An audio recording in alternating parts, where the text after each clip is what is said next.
생명을 주시는 성령의 법, 오늘 말씀의 제목입니다. 저는 여러분들이 웬만하면 로마서 8장은 다 외웠으면 좋겠다 싶습니다.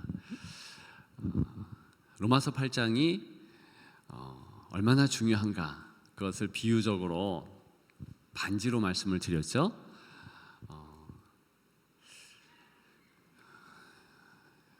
로마서 8장만 귀하다, 이것만 외워야 된다. 다른 말씀은 별로 은혜가 안 된다. 로마서 8장만 중요하다, 그런 뜻이 아닙니다. 저 중간에는 불이 아직 다 안 켜진 것 같은데, 다 켜졌나요? 제가 어둡게 보여줘서 그런 거예요? 예. 성경은 다 중요하죠. 성경 말씀은 다 귀합니다. 그런데 그 로마서 8장은 우리가 이제 하나님의 은혜가 무엇이고 하나님의 역사는 무엇인가, 이것을 지식적으로 정확하게 가르쳐 주시고 그 말씀을 붙잡고 다른 말씀 또한 잘 이해할 수 있기 때문에 중요하다, 그렇게 말씀을 드리는 것입니다. 오늘 본문 통하여서 세 가지 포인트로 같이 나누었으면 좋겠습니다. 첫 번째는 이제 성령의 신비이지요. 성령의 법이 그랬습니다. 이 성령에 대한 내용을 로마서 8장은 아주 심도 있게 말하고 있는데 20회 이상 성령 계속 강조합니다. 얼마나 그 성령은 신비한지 우리가 도저히 깨달을 수 없다는 겁니다. 이 성령의 신비는 이 선포한 것을 그대로 받아들여야지 우리 육성으로는, 우리의 지식으로는, 우리의 그 이성으로는 깨닫기 힘든 내용임을 알 수 있습니다. 전에 오펜하이머라는 영화를 보았는데요, 별로 기대하지 않았는데요, 참 굉장히 생각할 거리가 많고, 다큐멘터리 영화라는데 이렇게 심도가 있고 그렇구나, 그런 마음을 가졌습니다. 근데 그 오펜하이머가 핵폭탄을 만든 선구자 아닙니까? 근데 그가 연구실에서 이제 연구를 하면서 이제 핵 원자 이런 것들을 고민하고 또 동료 과학자들과 나누는 그런 대화 가운데 핵폭탄은 처음에는 절대로 만들면 안 된다 그럽니다. 왜 그러냐 하면, 만약에 이 핵폭탄을 터뜨리면 우리가 다 원자로 되어 있잖아요. 공기도 원자잖아요. 그러니까 이게 다 연결되었기 때문에 핵폭탄을 터뜨리자마자 이게 연쇄 반응을 일으켜가지고 완전히 지구가 다 날아간다, 공기도 타버린다, 이런 수학적 공식 내용 결론이 도출이 됩니다. 그러니까 이 오펜하이머는 수학자이면서 이 이론가니까 계산을 해보니까 그렇다는 거예요. 그래서 절대로 만들면 안 된다. 그런데 동료 한 과학자요 수학자인 이가 이 과정을 또 계산을 한 거예요. 해보니까 어느 단계까지만 그렇게 되고 이제 더 이상은 원자에 해를 끼치지 않는다, 연쇄 반응이 어느 때만 된다, 이런 결론을 내리게 됩니다. 그 이론을 바탕으로 핵폭탄을 만드는데, 만일 그렇게 잘못된 결론을 내렸다면 아마 핵폭탄을 못 만들 것이고 세계 대전이 어떤 결론을 맺을지 우리는 지금의 역사와는 좀 다르겠지요. 아무튼 제가 그 영화를 보면서 그렇구나, 이렇게 정확한 이론을 아는 것, 그게 힘이고 능력이구나, 그런 생각을 했습니다. 요즘에 양자역학이라는 학문을 많이들 접하게 되는데요. 저는 그것 좀 대할 때마다 이거는 엄청 신비롭다. 우리 영적인 신앙과 같다. 과학인데 어떻게 이 신앙의 영역을 말하는 것 같을까? 느낌이 그런가? 그런 생각을 했습니다. 여러분 봐보십시오. 가장 우리 물질의 작은 단위인 이 원자가요, 있는데 없대요. 없는데 있대요. 여러분 그게 이해가 됩니까? 아니, 그 양자역학 이론 가운데 그게 있더라고요. 그리고 다 채워져 있대요. 근데 안 채워진대요. 반도체의 뜻이 뭡니까? 도체, 연결되어 있는데 반도체, 또 연결이 안 된대요. 그거를 어떤 시점인지 정확하게 모른대요. 이런 이론들은 그대로 그냥 이론적으로 받아들이고 원리구나, 이렇게 해서 이제 그 이론으로 받아들이고 나아가는 것이 사실은 지금 과학의 모습입니다. 또 굉장히 신비스럽죠. 왜 로마서 8장 우리가 나눌 이 2절의 성령의 신비 중요하다. 그것은요, 우리 육성으로는, 우리의 이성으로는 도저히 이것이 이해가 안 되기 때문에 그렇습니다. 그렇기 때문에 받아들일 수밖에 없고, 이것이 하나님께서 우리에게 가르쳐 주시는 영적 원리고 하늘의 지식이구나, 그것을 먼저 마음에 새기면 좋겠습니다. 지금 성령의 신비는요, 우리는 과거, 현재, 미래 이렇게 세 가지 시제에 따라서 우리의 삶이 전개된다고 보는데, 도저히 그런 시간의 법칙과는 전혀 다른 영적인 현실을 말하고 있습니다. 이런 것입니다. 성령께서 역사하셔서 우리가 태어나기도 전에 예수 그리스도께서 십자가에 달려 돌아가신 바로 그때에 우리의 죄가 이미 사해졌다는 거예요. 자, 로마서 6장 6절. 목사님 물 좀 한 모금 주죠. 로마서 6장 6절 우리 다 같이 한 목소리로 읽겠습니다. 우리가 알거니와 우리의 옛사람이 예수와 함께 십자가에 못 박힌 것은 죄의 몸이 죽어 다시는 우리가 죄에게 종노릇하지 아니하려 함이니. 아멘. 그러니까 로마서의 내용을 보면 지금 8장 2절을 말하는 요 대목에서 그 이전에 이미 이론적으로 성령께서 어떻게 역사하시는가, 2000년 전에 예수 그리스도의 십자가 사건이 있었습니다. 여러분들이 2000년 전에 어디에 있었습니까? 2000년 전에 여러분 어디에 있었어요? 없었잖아요. 여러분들은 기껏 해봤자 100년 안팎에 이 땅에 왔잖아요. 그런데 우리가 바로 그 시점에 예수 그리스도와 함께 십자가에 달려서 죽는 그런 역사가 있었다는 것입니다. 그리고 오늘 성령의 부합하면서 이 성령의 신비, 어떤 역사가 있는가? 오늘 제목을 생명을 주시는 성령의 법 그랬는데요. 이것은 요 2절에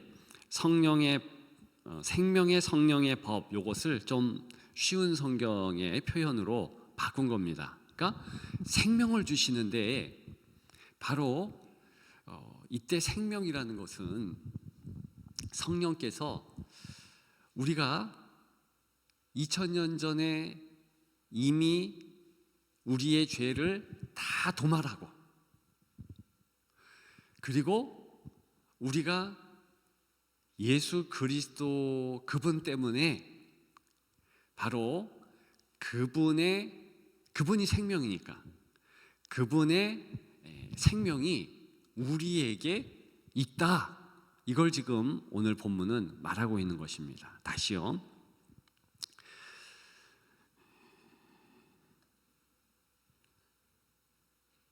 지금 우리 목사님이 물을 갖다 주는데, 만일 제가 김선영 목사님이 이렇게 물을 갖다 주는 이 장면을 20년 전에 보았다. 그래서 2025년 이제 2월 14일 금요 성령 집회 할 때 이렇게 물이 없을 것이다. 그래서 김성환 목사님이 물을 갖다 줄 것이다. 이런 것을 이미 제가 20년 전에 봤다면 이건 엄청난 신비잖아요. 아닌가?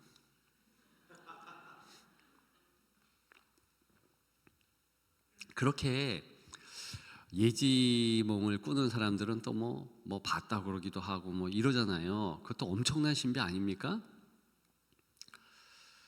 그런데 그것과 비교할 수 없는 성령 안에서의 신비는 뭐냐면, 바로 지금 우리가 예수 그리스도를 고백하는 이 시점에서, 자, 어떤 이는 5년 전에 예수 믿었을 수 있고 3년 전에 믿었을 수 있고, 또 모태신앙인 분들은 뭐 좀 더 긴 연수를 가지고 신앙생활 할 수 있는데, 그래봤자 100년 안팎이잖아요.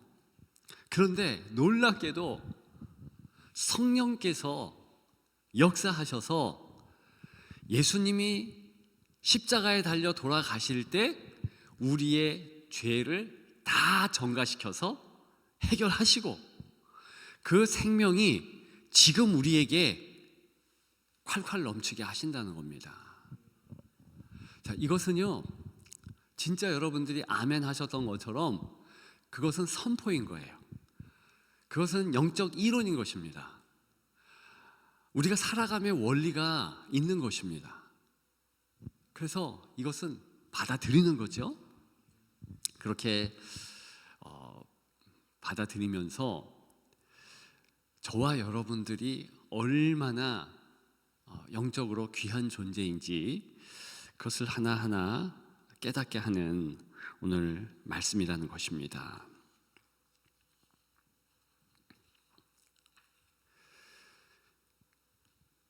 그러면 이 성령의 역사 때문에 우리는 이제 미래까지도 확신 가운데 보장받는다는 겁니다. 여러분들의 10년 후, 20년 후 그것을 어떻게 알 수 있습니까? 성령께서 알게 하시는 거예요. 이유는 우리가 피조물이기 때문에 과거, 현재, 미래 이 시간 안에 있는 것이지, 갇혀 있는 것이지, 하나님 아버지 그리고 예수 그리스도 성령께서는 다 초월하시잖아요. 그래서 이미 우리의 과거, 현재, 미래가 하나님의 시각, 하나님의 그 눈 앞에는 다 펼쳐진 거예요. 그렇기 때문에 우리는 우리의 느낌이나 우리의 생각이 아닌 하나님께서 말씀하신 말씀 선포에 기초해서 우리의 미래 또한 확신 있게 말할 수 있는 것입니다. 여러분들은 반드시 잘 돼요. 그게 결론입니다. 우리는 반드시 요한계시록에 말하고 있듯이 심판대 앞에 씁니다. 그리고 예수 그리스도께서 우리의 행실 또 우리의 믿음 이런 것들을 다 점검하십니다. 그런데 확실히 우리를 인정해 주시고 우리가 예수 그리스도의 자녀임을 그렇게 선포하신다는 것입니다. 이것이 놀라운 것 아닙니까? 이것이 엄청난 신비 아닙니까? 근데 이 부분은요, 우리가 믿음으로 받아들이는 것이지 다시 한번 여러분의 느낌이나 여러분들의 생각이나 이런 것으로 되어지는 것은 아닌 것이죠. 그래서 그 말씀을 이제 하고 있는 것입니다. 그렇다면 이제 두 번째로 확인해야 할 것이 있습니다. 그것은 그리스도 예수 안에라는 어구이지요. 내가 어디에 있는가? 내가 누구 안에 있는가? 이것은 위치의 확인이죠. 우리가 종종 믿음과는 다른 전혀 연관이 없는 그런 행동을 할 수가 있습니다. 그것은 뭐냐면 자꾸만 우리는 뭔가 우리 느낌과 생각 때문에 행동에 중점을 둡니다. 내가 11조 생활을 하는 거, 내가 새벽기도 드리는 거, 내가 말씀을 읽는 거, 이게 중요하지 않다는 것은 아닙니다. 그런데 오늘 본문에 의거하면 내가 어느 위치에 있는가 확인해야 하는 것이 우선순위라는 것입니다. 이걸 지식적으로 알고 있어야 되는 거예요. 예수 그리스도 안에 있다라는 그런 여러분들의 현재 위치를 꼭 기억해야 한다는 것입니다. 얼마 전에 웃긴 동영상을 보았습니다. 짧은 그 쇼츠인데요. 어떤 아이가 아주 확신에 찬 모습으로 자기 엄마를 이렇게 잡고 있는데 보니까는 딴 사람이에요. 딴 사람. 그러니까 그 아저씨 다른 사람 여기를 이렇게 잡고 있는 거예요. 근데 이제 엄마는 저 옆에 있는데 이렇게 잡고 있는데 처음에는 그냥 이렇게 해서 뭐 앞에 이렇게 보고 있다가 갑자기 이렇게 보는데 아저씨인 거야, 아저씨. 그러니까 갑자기 아이가 막 울어요. 엄마 여기 계신데. 그러니까 엄마가 보고 와서 이렇게 안아주더라고요. 자, 이 아이는 뭘 지금 확인한 겁니까? 내가 어디에 있느냐 이거 확인하는 거잖아요. 내가 지금 누구를 붙잡고 있느냐. 2절에 그리스도 예수 안에 있는 이 어구가 강조가 되는 것은 1절에도 보면 그리스도 예수 안에 이거거든요. 이게 계속 반복됩니다. 마치 그 아이가 엄마와 함께 있으면, 엄마 품 안에 있으면 그거 끝난 거잖아요. 안식하고 기쁘고 그 엄마가 다 공급하는 거 아닙니까? 그러니까 그것만 확인하면 되는 거예요. 굳이 품 안에 있는 아이가 엄마 기쁘게 해주려고 뭐라고 그럴까, 자기 입안에 있는 사탕 꺼내가지고 엄마를 주지 않아도 그 품 안에서 엄마 기쁘게 하려고 뭘 그렇게 행동하지 않아도 그 위치, 품 안에 있구나, 이거 확인하면 끝나는 거 아닙니까? 그러니까 우리의 행동 이전에 바로 예수 안에 내가 있다라는 것을, 그 사실을 반드시 확인해야 한다는 것입니다. 여러분들은 예수 그리스도 안에 있습니까? 그럼요. 그거는 성경의 결론이에요. 얼마나 이 사실이 귀한지 성령께서 2000년 전에 예수 그리스도 십자가에 달려 돌아가실 때에 우리의 죄가를 다 도말하셨다. 이게 뭘 강조합니까? 벌써부터 만세 전부터 우리가 예수 안에 있음을 강조하는 겁니다. 자, 그렇다면 여러분들은 예수 안에 있는 게 맞습니까? 성령 안에 있는 게 맞습니까? 여러분들 마음속에는 예수님이 계신 겁니까? 성령님이 계신 겁니까? 아버지 하나님이 계신 겁니까? 다? 여러분 너무 따지지 마십시다.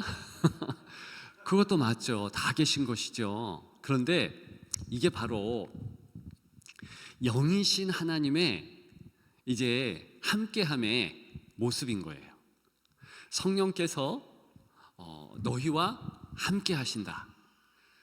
예수 그리스도께서 요한복음 14장과 15장과 16장에 이 3장에 걸쳐서 쭉 무엇을 말씀하셨냐 하면, 제자들에게 반드시 성령 보혜사가 함께 하심으로 그 성령을 통해서 내가 너희와 함께 한다. 그 함께함의 영적 비밀을 밝히 가르쳐 주셨어요. 왜 그랬냐 하면 제자들이 두려웠거든요. 예수님이 이제 곧 십자가 지시고 떠난다 하시니까 그게 두렵잖아요. 어렵잖아요. 힘들잖아요. 찬찬히 설명하시면서 이런 뜻으로 말씀하신 것입니다. 예수님이 이 땅에 계실 때는 성육신 하신 거잖아요. 육신을 입으셨잖아요. 그러면 육신을 입었다는 것은 한 자리에 계시면 다른 자리에는 있을 수가 없어요. 제가 좀 전에 저 기도 마을에 있었지만, 제가 아무리 신통 방통 영적 충만이 있다 해도 기도 마을에 있으면 육신으로는 이곳에 있을 수가 없어요. 맞지요? 예수 그리스도께서도 그러신 거예요. 그러면서 보혜사 성령께서 너희와 함께 있는 바로 그때에 나도 성령을 통해서, 왜 성령이 오늘 로마서 8장 1절에 이야기했듯이 그리스도의 영이므로, 예수 그리스도께서 보내신 영이심으로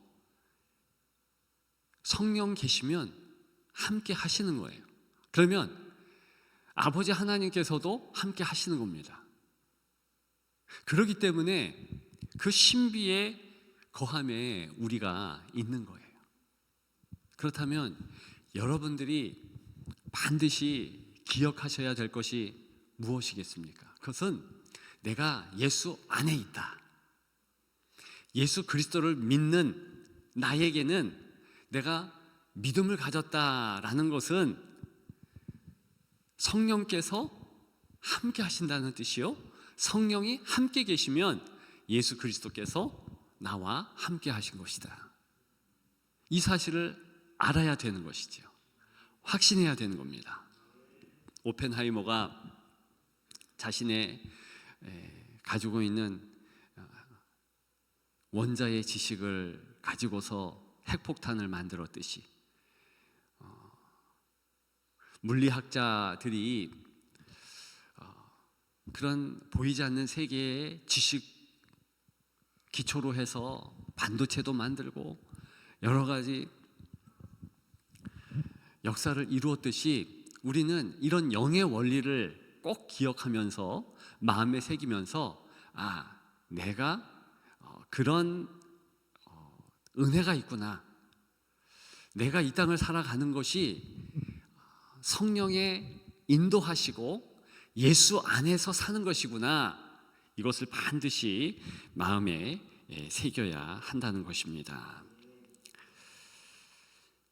자, 그렇다면 우리가 세 번째 기억해야 할 것이 있습니다. 생명을 주시는 성령의 법 그랬어요. 이때 법은요, 권세라는 뜻입니다. 능력이라는 뜻이에요. 그렇다면 이 권세와 능력이 얼마나 강한지. 핵폭탄 그 어떤 원리를 통하여서 너무나 강하잖아요. 똑같이 우리에게 주시는 말씀, 오늘의 말씀 가운데 이 성령의 권세, 성령의 능력은 최고라는 겁니다. 다른 어떤 권세와 능력 비할 수 없다는 것이고, 바로 이 권세가 어떤 힘까지도 복속시키느냐? 죄의 힘, 그리고 사망의 힘입니다. 그래서 2절에 보면 죄와 사망의 법에서 너를 해방하였다 그런 거예요.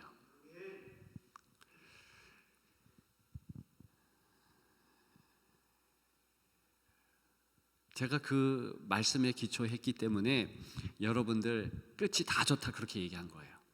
합력해서 선을 이룬다 말씀 드린 겁니다. 지금 8장 여기까지 오기 위해서 이런 죄를 이기는 성령의 역사, 이런 사실에 하나하나를 다 말한 겁니다. 그러면서 이제 어떤 적용이 우리가 살아가는 동안에 있는가 단언적으로 얘기하는 겁니다. 이제는 성령의 권세가 우리 삶 가운데 있기 때문에 선포하면 된다는 거예요. 죄와 사망을 다 이길 수 있다는 것입니다. 자, 이제부터 중요합니다. 이 세 가지를 알았는데도 불구하고 우리는요, 정죄하면서 살 수 있어요. 그것이 1절과 연결된 2절과의 내용이죠. 우리 1절 한번 읽어볼까요? 그러므로 이제 그리스도 예수 안에 있는 자에게는 결코 정죄함이 없나니. 아멘. 정죄함이 없는데 우리는 정죄함으로 살 수 있다는 겁니다. 다시 얘기해서 이렇게 정확한 성령의 신비, 권세의 내용, 그리고 우리 예수 안에 있는 그런 은혜, 이런 것들을 자꾸만 우리 마음밭에 새겨서, 신비에 새겨서 그런 부분에 대해서 확인하고 확신하지 못하면 우리는 자꾸 정죄한다는 겁니다. 왜요? 우리가 이 육신 안에 있잖아요. 우리 마음은 원인데 육신이 약해요. 그래서 제가 한 청년의 간증을 들었는데, 뭐 간증이라기보다도 뭐 개인적인 그런 자기의 경험이죠. 뭐 대중 앞에, 많은 성도들 앞에 말한 건 아니니까 저에게 이렇게 얘기를 하는데, 결단을 했다는 거예요. 연초에 내가 새벽기도 이제 잘 드리겠다. 그때 3일 가더래요. 그리고서는 새벽기도를 오늘 며칠입니까? 2월달 14일이 지나는 동안 못했다는 거예요. 그러니까 그 못했는데 자꾸만 그게 자기한테 이렇게 좀 힘들다는 거예요. 나 같은 거는 뭐 할 수 없지. 근데 이렇게 육신의 연약함 때문에 우리 스스로 정죄해요. 정죄합니다. 그게 당연해요. 그런데 그렇게 하지 말라는 거예요. 못하면 못하는 대로 다시 도전하면 되잖아요. 깨어서 새벽기도 드리고, 못하면 또 하나님 내가 못했습니다, 인도하시고 인도하옵소서. 자, 행동이 중요한 것이 아니라 사실이 중요한 거잖아요. 못했지만 내가 예수 안에 있는 것이고 성령의 신비로 그 권세 안에 있기 때문에 어쨌든 이 죄와 사망의 법이, 그 죄와 사망의 권세가 우리를 어떻게 할 수가 없어요. 우선 여러분들을 멸망케 못한다는 겁니다. 그것을 기억해서 우리가 확신 가운데 그렇게 살아가야 하는데 그렇지 않은 거예요.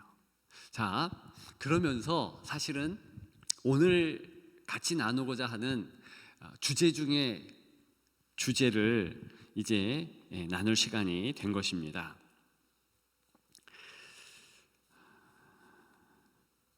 얼마나 그 생각하는 것과 또 우리 육신이 센지요. 3절에 보면 율법이 육신으로 말미암아 연약하여 할 수 없는 그것을 하나님은 하시나니 곧 죄로 말미암아 자기 아들을 죄 있는 육신의 모양으로 보내어 육신의 죄를 정하사. 이것은 우리가 육신을 가지고 있고 육신 때문에 연약하고 넘어지고 쓰러지기 때문에 우리가 할 수 없는 존재이므로 예수 그리스도께서 이 땅에 오셔서 그렇게 돌아가셨다는 것을 단적으로 3절에 이야기하는 것입니다. 그래서 어떻게 된대요? 4절 다 같이 읽습니다. 육신을 따르지 않고 그 영을 따라 행하는 우리에게 율법의 요구가 이루어지게 하려 하심이니라. 아멘. 이 율법은 무엇이냐면 말 그대로 우리가 얼마나 죄인인지 그거 깨닫게 하는 겁니다. 그러니까 율법을 보면 이 율법은 너 뭐 했냐? 너 뭐 했냐? 이렇게 자꾸 점검하는 거잖아요. 거기에 그 점검표에 의하면 우리는요 죄인일 수밖에 없는 거예요. 그것만 알게 됩니다. 그래서 예수님이 다 하셨기 때문에 이제 어떤 존재로 변하는가? 자, 5절입니다. 육신을 따르는 자는 육신의 일을, 영을 따르는 자는 영의 일을 생각하나니 육신의 생각은 사망이요 영의 생각은 생명과 평안이니라. 아멘. 자, 이제는 영의 생각을 할 수 있는 성령의 사람으로, 예수 그리스도 안에 있는 사람으로 그렇게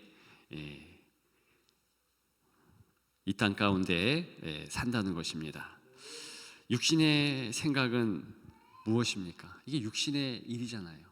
그러니까 계속 나를 위해서만 사는 거예요. 내가 중심입니다. 그런데 이제는 성령을 통하여서 예수 안에 있는 자의 특징은 뭐냐면 나를 위해서 사는 것이 아니라 예수 그리스도를 위해서 산다는 것이지요. 과거에는 나를 위해서 세상의 것을 쟁취하기 위해서 그것만을 노리면서 산다 하면 이제는 그게 아니고 예수님을 위해서 살아가는 것입니다. 그래서 5절부터 8절까지 쭉 보면 육신의 생각은 사망인데 우리는 육신의 생각을 안 하거나 덜 하고 영의 생각, 그리스도를 생각하며 그리스도를 위해서 살아갈 수밖에 없다는 것이죠. 여러분들이 신앙생활 하면서 내가 예수를 위해서 산다, 그 의식, 그 생각이 이게 거저되는 것이 아닌 거예요. 성령께서 역사하시고 성령의 놀라운 권세가 여러분들에게 있기 때문에 그게 가능한 겁니다. 사람은요 이 본성대로 살고 또 자기를 위해서 살면 절대로 이타적이 될 수 없지요.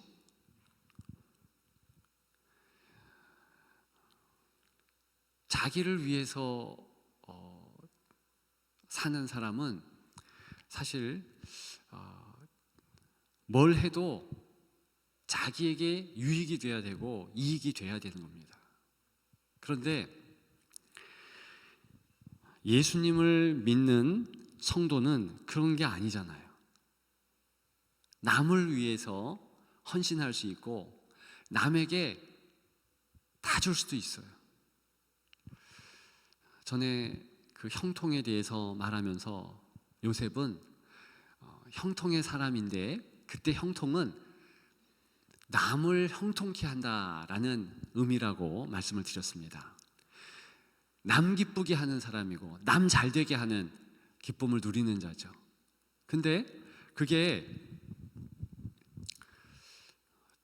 오늘 본문에 의거하면 이게 저절로 되는 게 아니고 이것이 바로 성령께서 역사하시기 때문에 그렇게 된다는 것입니다. 도저히 우리는 나만을 추구하며 나만을 위해서 살 수 있지 남을 위해서 살 수 있다? 그렇지 않다는 거예요. 제가 오늘 새벽에 세례 요한에 대한 내용을 나누면서 세례 요한은 천국을 이 땅 가운데 산 사람이다. 우리도 이 땅 가운데서 천국을 산 사람이 돼야 한다라고 말씀을 드렸습니다. 그러면서 이 세례 요한은 세 가지 나눈 내용 가운데서 특별히 천국의 주인이 나의 주인인 자다. 그러니까 예수님이 주인이시고 하나님 아버지께서 주인인 자다. 그러니까 내 소유가 없는 자, 그러니까 스스로가 남에게 다 줄 수 있는 자. 그래서 세례 요한이 무슨 말을 하냐면 옷 2벌 있는 사람 남에게 1벌 줘라. 먹을 것이 조금이라도 있으면 그건 나눠서 먹어라.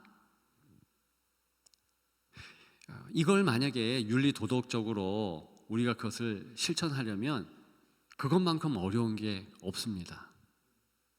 공산주의가 왜 망하는가?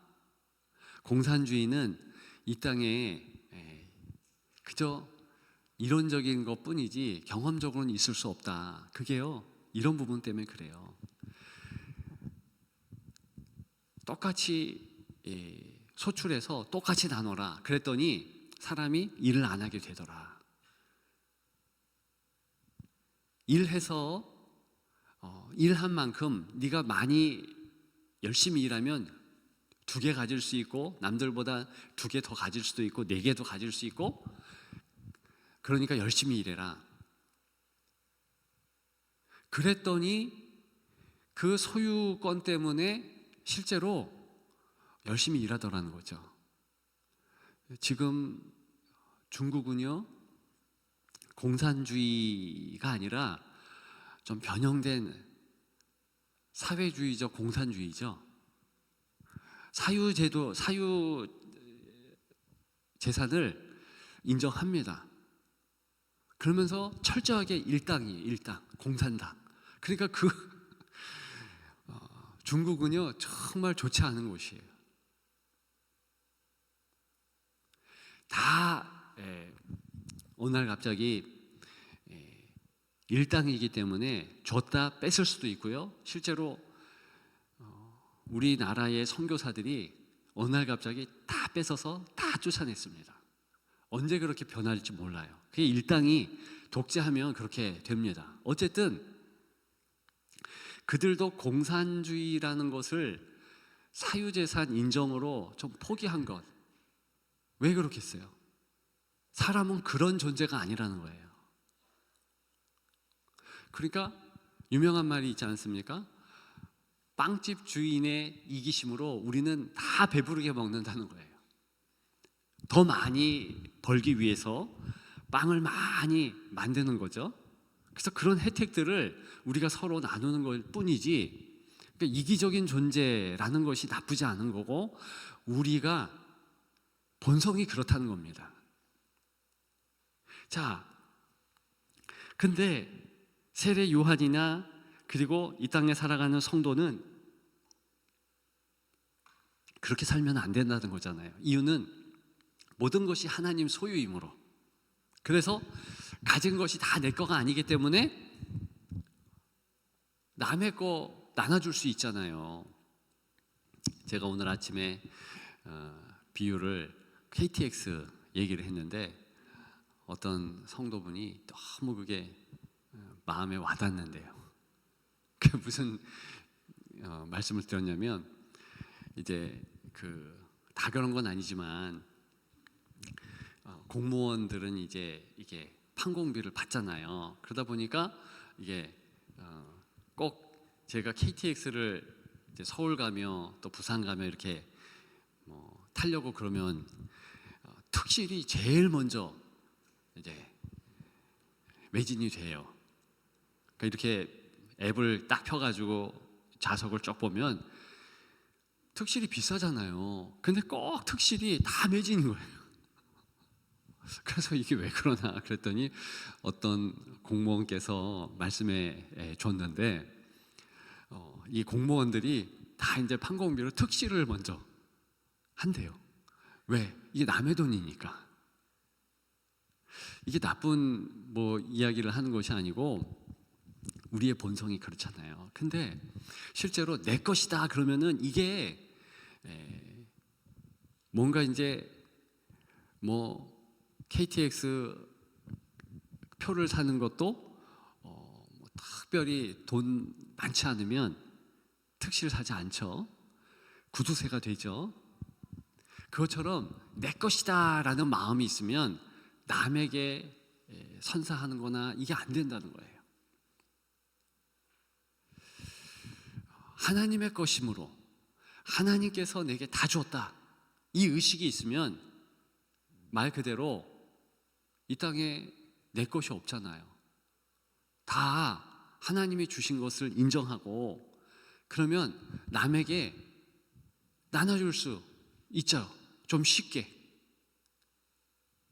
그러니까 이것이 내 도덕이나 내 어떤 윤리로 그렇게 쥐어짜서 하는 것이 아니고, 하나님의 사람들은, 성령의 역사를 경험하는 이들은 이게 저절로 된다는 거예요.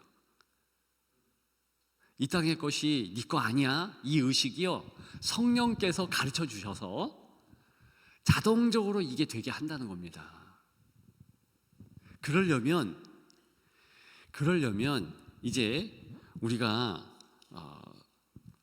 말씀드린 이제 그리스도 예수 안에 있는 생명을 주시는 성령의 권세에 대하여서 계속 생각해야 하고, 그리고 무엇보다도 내가 그렇게 살아가고 있는지 확인하면서 이 선포 가운데, 8장 2절에 있는 선포 가운데 살아가야 한다는 것입니다.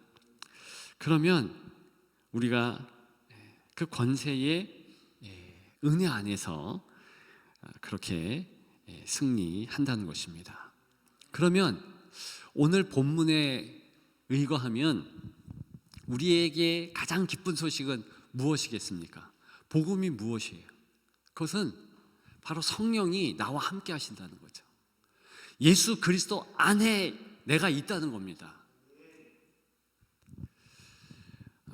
저는 이런 확신이 어린 시기에 있었다는 것이 너무 감사합니다. 제가 중학교 1학년 때, 그때 이제 이런 교리적인 내용을 배우고, 그 다음에 실제로 이렇게 기도하면서 성령께서 나를 붙잡는구나, 내가 예수님 안에 있구나, 이거를 정말 자연스럽게 인정하게 되었습니다. 만약에 그 의식이 없다면 저는 굉장히 부정적인 삶을 살지 않았을까 싶어요. 왜 그러냐면 아버지가 저를 집 나가게 하고 학교 자퇴도 하고 점략장수, 수세미장수 뭐 신문 배달,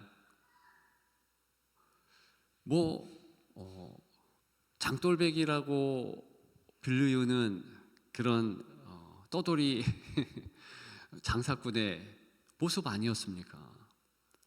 그리고 실제로 이렇게 아버지 때문에 이제 집 나가야 됐을 때 그때 굉장히 제가 마음적으로 힘들었습니다. 소심했고요. 남에게 그런 사실을 이야기하기가 부끄럽고 집이 가난하고 이런 내용들을 이야기하고 싶지 않았죠. 그러니까 정말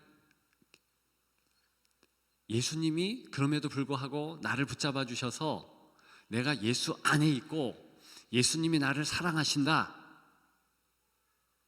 이 사실이요 정말 은혜 안에 강권적으로 저를 휘감았던 것 같아요. 왜 그러냐 하면 그렇게 이제 중1, 중2, 중3 때에 우리는 무조건 암송해야 할 이 성경 말씀들이 있었거든요. 그런데 로마서 8장은 싹 외웠습니다. 저만 외운 게 아니라 다 같이 외웠어요. 로마서 8장은 지금도 외워요. 그리고 성경 암송대회라든가 이런 대회들을 계속해가지고 이거 무조건 외워야 되는 말씀이었어요. 근데 진짜 이 말씀이요, 제 그 암송해서 뭐 떠올랐다기보다도 성령께서 그 말씀을 떠올리게 했다는 그 범주를 벗어나서 그 말씀으로 살아가게 하더라고요.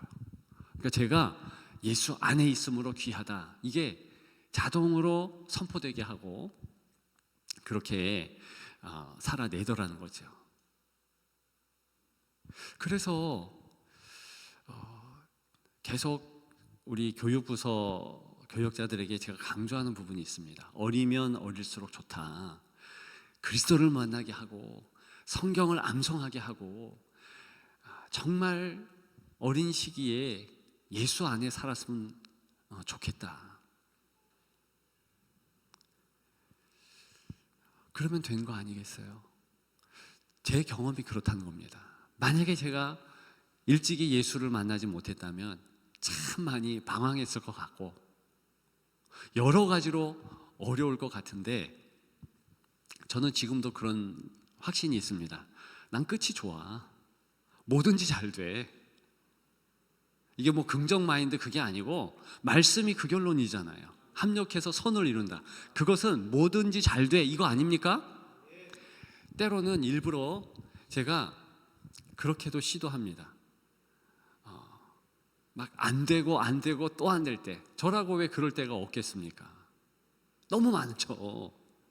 근데 그럴 때 합력해서 선을 이루신다, 하나님이 나를 붙잡아 주신다, 나는 그럼에도 불구하고 예수 안에 있다, 하나님이 승리케 한다.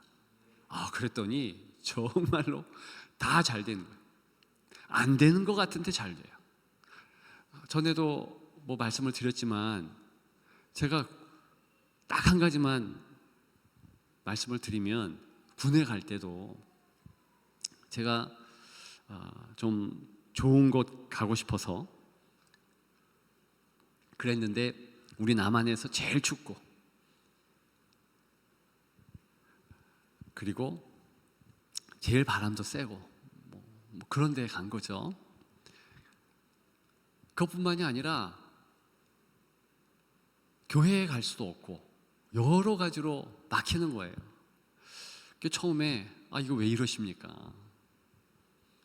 원망도 있고 불평도 있고 그랬는데 그 시기만 지냈더니 하나님 앞에 기도하고 하나님이 이끌어 주시지. 그랬더니요, 정말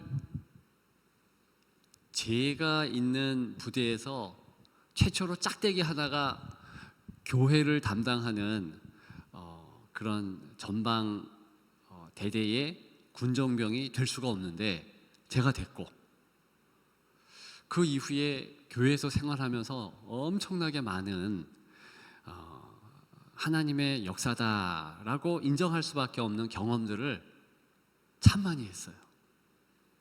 그러니까 모태신앙이어서 조금 약할 수 있는 그런 기도 응답들을 너무 군대에서 많이 경험을 했다는 거죠. 뭐 사과 주세요 그러면 사과가 진짜로 온다든가, 통차 하나 보내주세요 하면 통차가 온다든가. 신비하지 않습니까? 여하간에 하나님께서 뭔가 이루실 뜻이 있으셔서 과정을 좀 어렵게 하시고 과정을 좀 길게 할 뿐이지, 꼭 결론은 합력해서 선을 이루고 성숙과 성장이며 그리고 은혜다. 제가 왜 이렇게 강조하면서 말씀드리냐면, 자, 여러분들의 정황은요, 지금 말씀드린 대로 반드시 가져야 될 이론적 무기가 있어야 되는데, 여러분들 예수 안에 있잖아요. 아닙니까? 성령의 권세가 있잖아요. 이 성령의 권세는요, 우리 태어나기 전부터 또 우리가 이 땅을 떠나는 그 시간까지 다 커버합니다. 이게 우리의 정황이라는 겁니다. 이것을 여러분들이 지식적으로 마음에 새기지 않으면 어떻게 이 이론에, 이 성경이 선포하는 말씀의 권세의 풍요로움 가운데서 살 수 있겠습니까? 그잖아요. 우리가 권세 있게 사는 것은 자꾸만 우리 본성은요, 육신의 생각에 거하게 해요.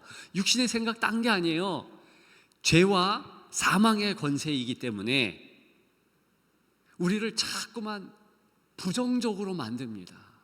낙심케 해요. 여러분 어떤 느낌인 줄 알잖아요. 여러분들의 생각은요, 하루를 지날 때 원망과 불평이 더 많지 감사와 감격이 더 있겠습니까? 왜? 저도 잘 알아요. 느낌 아니까. 여러분들과 저와 뭐 다른 게 없잖아요. 그러면 제 느낌으로는 안 될 것 같아. 진짜 안 될 것 같아. 근데 하나님의 권세, 성령의 역사, 예수 안에 있는 내 위치, 이런 것들을 확인해 보면 아니잖아요. 약속의 말씀이 내게 있고 그것이 나의 가이드가 된다면, 내가 내 삶을 전개하는 것이 아니라 그 권세 있는 말씀의 성령께서 이끌어 가신다면, 그러면 승리 아닙니까? 그렇잖아요. 정말 제가 양심적으로 선포할 수 있습니다. 저의 삶 가운데 지금까지의 모든 과정은요, 다 성공이에요. 그리고 제가 지금도 선포할 수 있어요. 올해 이제 그리스도 주일, 그때부터 이제 1년이 또 시작되는 거잖아요. 그래서 그때가 언제라고 그랬죠? 11월 23일 맞네요. 11월 23일 그 주일에 여러분 한번 분명히 이제 오늘의 여러분들의 모습과 올해 11월 23일에 여러분들의 모습을 한번 비교해 보십시오. 기도했던 기도의 내용이 어떻게 되었나, 여러분들의 인격 성숙은 또 어떻게 되었나, 기도했던 여러분들의 자녀나 여러분들의 환경 어떻게 되었나 한번 쭉 가늠해 보십시오. 다 감사와 감격으로 바뀔 줄 믿습니다. 만약에 그게 안 바뀌었으면 조금 기간이 길고 과정이 지난할 뿐이에요. 그게 원리가 그래요. 그래서 여러분들이 여러분들의 삶을 하나님의 관점에서 조망할 수 있어야지 그리스도인입니다. 작년에는 제가 연말에 계속 이제 장래 일에 대해서 강조했습니다. 생각나세요? 다 생각 안 나는 것 같아요. 우리는 이미 끝난 존재라고 그랬잖아요. 장래는 그래요. 오늘 본문의 일거에서도 확실한 겁니다. 진짜 심판대 앞에 칭찬받습니다. 그럴 수밖에 없어요. 기왕 칭찬받는 거 아예 지금 그때 칭찬받는 그 모습으로 살아가자고요. 뭐 어때요? 그러면 우리는 계속 은혜 안에서 승리할 수 있는 것입니다. 이제 말씀을 마치고자 합니다. 2절은요 아예 선포예요. 너를 해방하였습니다. 이것은 여러분들이 딴지를 걸고 여러분들의 느낌이 따라가지 못한다 해도 이건 선포인 거예요. 이것은 영적 선언인 것입니다. 반드시 이렇게 되는 것이에요. 그래서 그리스도 예수 안에 있는 생명의 성령의 법이 죄와 사망의 법에서 너를 해방하였습니다. 이러한 말씀의 기초 위에서 한 날 한 날 승리하시는 여러분들 되시기를 주님의 이름으로 축복합니다. 우리 마음속에 근심 있는 사람 같이 부르고 오늘 이 말씀을 놓고 한번 먼저 기도하겠습니다.